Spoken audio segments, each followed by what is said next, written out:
Solih alayhissalom. Solih alayhissalomning nomlari Qur'oni Karimda 9 joyda zikr qilingan.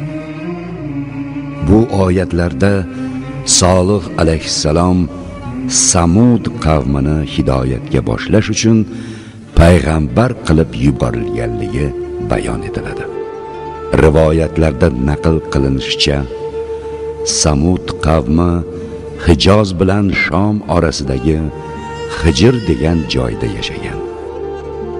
Tarixiy manbalarda bu qavmdan qolgan osorlar hanuz mavjudligi tilga olinadi. Masalan, ulardan bir quduq qolgan bo'lib, uni Samud qudug'i deb atashadi. Payg'ambarimiz Muhammad alayhissalom Tabuk jangida shu quduq yaqinidan o'tganlaridan sahobalarni bu quduqdagi suvni ichishdan va qavmdan qolgan uylarga kirishdan qaytarganlar. Chunki Samud qavmi o'zlari yasab olishgan bir qancha butlarni iloh darajasiga ko'tarishib, ularga sig'inishar edilar. Shu sababli Alloh taolo Solih alayhissalomni bu qavmdan tanlab payg'ambarlikka ixtiyor etdi. Qavmni to'g'ri yo'lga da'vat etishga buyurdi. Solih alayhissalom shu kundan boshlab kishilarni butga sig'inishlikni tark etib, yolg'iz Allohgagina ibodat qilishga chaqirdi.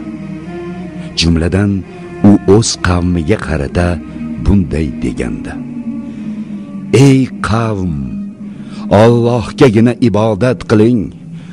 Allohga biron kishini sherik deb bilmang. Faqatgina Alloh taolo sizlarni yaratib, turli ne'matlarni muhayyo etib, turmushingizni farovon qilib qo'yibdi. Shunday ekan, sizlar o'z gunohlaringizga tavba qilib, bundan buyon yolg'iz Allohning o'zigagina ibodat qilinglar. Agar siz chin ko'ngildan iymon keltirib duo qilsangiz, Alloh sizlarning tavba va istig'forlaringizni qabul etur.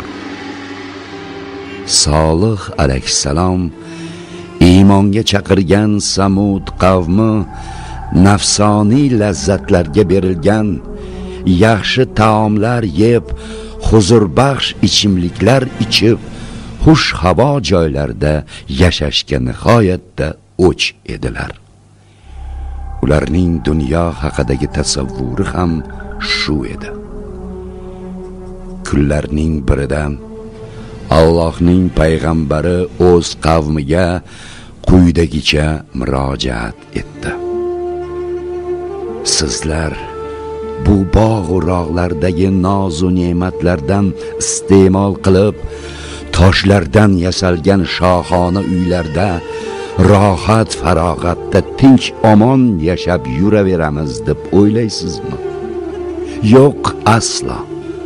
Axir sizlar Allohga bu ne'matlari uchun shukronalar aytib, unga ibodat qilishingiz lozim-ku. Aks holda Alloh hech qachon sizlarni bunday farovon holatda tashlab qo'ymaydi. Uning g'azabidan qo'rqinglar. Allohga itoat etib, taqvodorlardan bo'linglar. Men aytayotgan amallarni bajaringlar. Bugungi holatlaringdek kufr va ma'siyat zulmatiga mubtalo bo'lgan, yer yuzida fasod ishlarni qilib yurguvchi kimsalarga ergashmanglar. Afsuski, Samud qavmi Solih alayhissalomning bu pandu nasihatlaridan tegishli xulosa chiqarmadilar. U ko'rsatgan hidoyat yo'liga yurmasdan, aksincha Solih alayhissalomni kamsitishib, unga jinlar ta'sir qilibdi, aqli zaiflashib payg'ambarlik da'vo qilyapti deya masxara qilishga o'tdilar.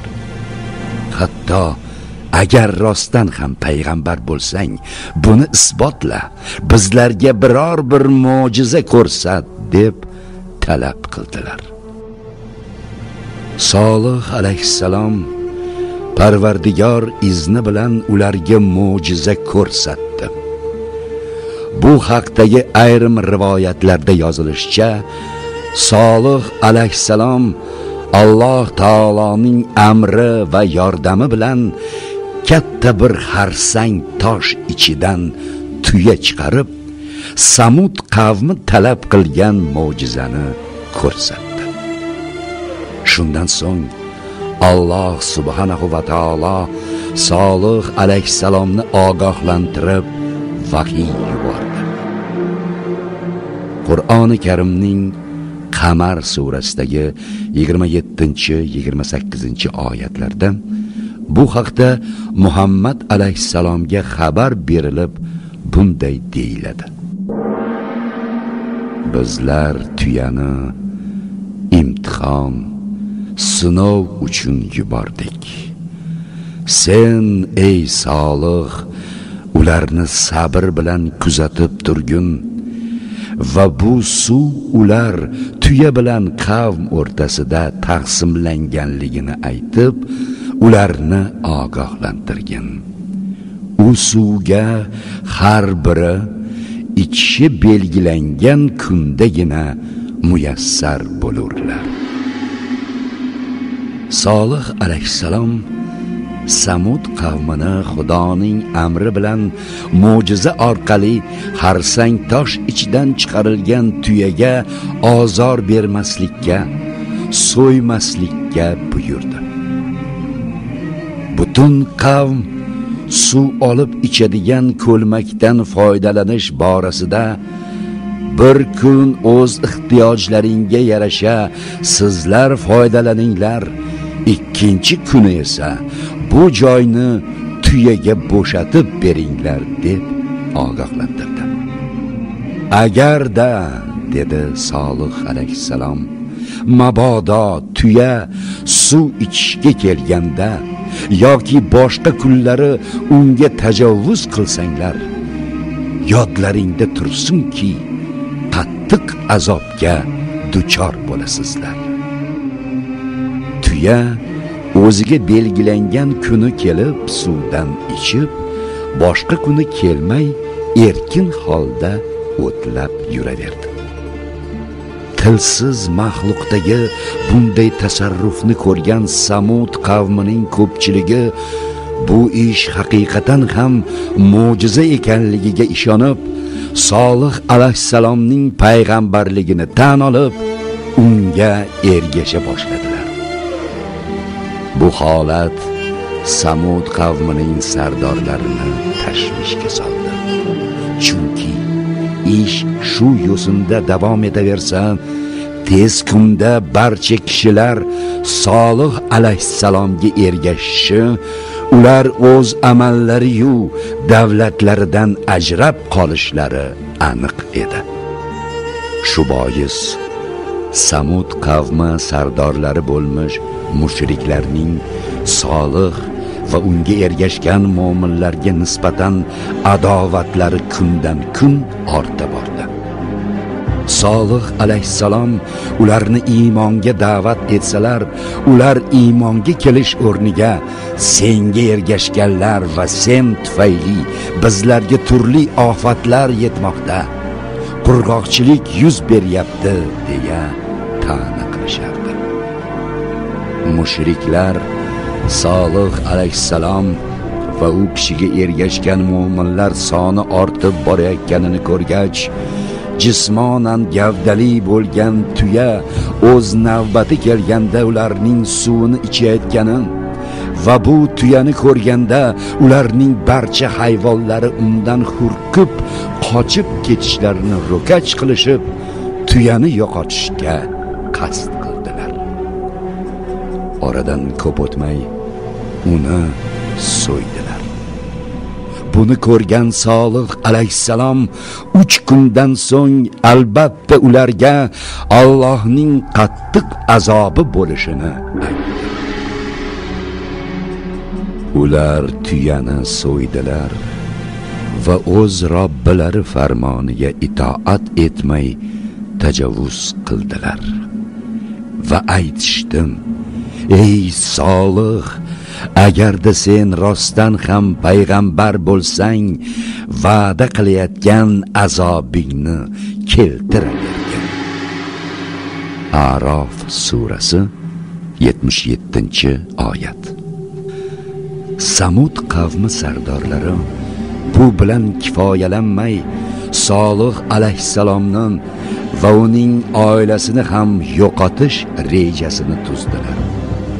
Doimo fisq va fasod ishlar qilib 9 nafar mushriklar Solih alayhissalom va uning oila a'zolarini bir kechada o'ldirishga ahd va paymon qilishdi. Mabodo Solihning tarafdorlari uning xunini talab qilishsa, biz hech narsa bilmaymiz deb tonib turaveramiz deya kelishib ham oldilar.